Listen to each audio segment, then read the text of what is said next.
ห้านสดใสเบบี้ซอฟซึ่งแม่นห้านค้าหนึ่งที่สังคมเชื่อถือในการจำหน่ายสินค้าสำหรับแม่หญิงถือผ้าและเด็กน้อยทุกวัยด้วยสินค้าที่ครบทั้งคุณภาพและราคาที่เหมาะสม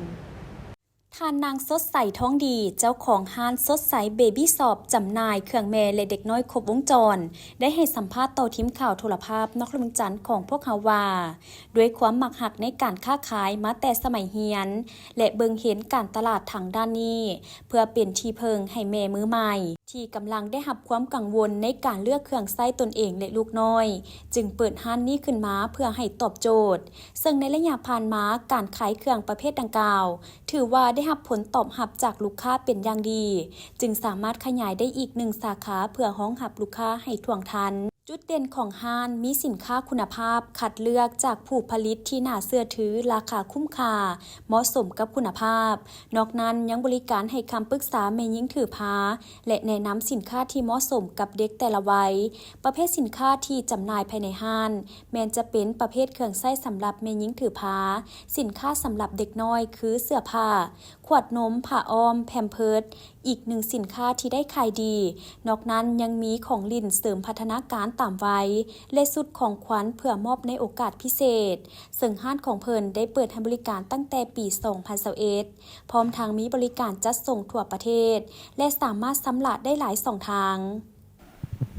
สบายดีข้าพเจ้าซื้อนางสดใสท้องดีเป็นเจ้าของห้านสดใสเบบี้ซอฟเจ้าห้านสดใสเบบี้ซอฟจำหน่ายสินค้าแม่และเด็กโดยสำหรับข้าพเจ้าคิดว่าจุดเด่นของห้านนี้เนาะเป็นราคาที่ว่าจับต้องได้สินค้ามีคุณภาพลูกค้าเข้าถึงเจ้า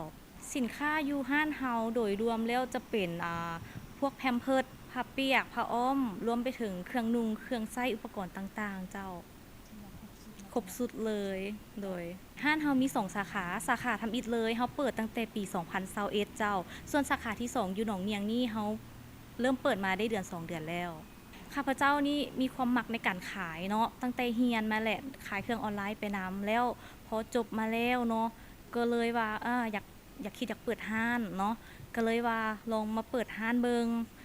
แรงบันดาลใจในการขายเครื่องเด็กน้อยกับบ่ได้มีปานนั้นแบบเขาต้องได้เริ่มหนึ่งใหม่ต้องได้ไปเชิดไปหาว่าตัวอย่างแพมเพิร์สเนาะมันมีห่ออย่างแน่ต้อนมมีห่ออย่างแน่เราได้เริ่มหนึ่งใหม่พอได้ขายแล้วมันก็เป็นการม่วนเป็นการพัฒนาไปเรื่อยๆโดยหลายข้าพเจ้าคิดว่ามันหลายแล้วก็มันเป็นสิ่งที่ท้าทายสำหรับตัวเองเนาะเพราะว่าตอนนั้นยังพันในสั่งครอบครัวอันใดมันก็ต้องเป็นสิ่งใหม่ๆสำหรับเฮาหมดตามสังเกตเนาะจะเป็นแพมเพิร์สเพราะว่ามันต้องได้ใช้ทุกมื้อใช้ประจำและอุปกรณ์ต่างๆหลักๆเลยจะเป็นแม่ที่เกี่ยมจะไปเกิดลูกเพิ่นจะเข้ามาแล้วเพิ่นจะบอกว่าเกี่ยมเสร็จเกิดลูกให้แน่เฮาต้องได้จัดให้เพิ่นรวมยกเสร็จไปเลยโดยสำหรับการจัดเซตเครื่องลูกค้าเนาะลูกค้าบางท่านเพิ่นอาจจะเลือกเองว่าเพิ่นให้แนะนำเนาะว่าสินค้าตัวใดจำเป็นใช้อย่างแน่เฮาก็จะแนะนำเพิ่นแต่ลูกค้าบางท่านเพิ่นเป็นแม่มือใหม่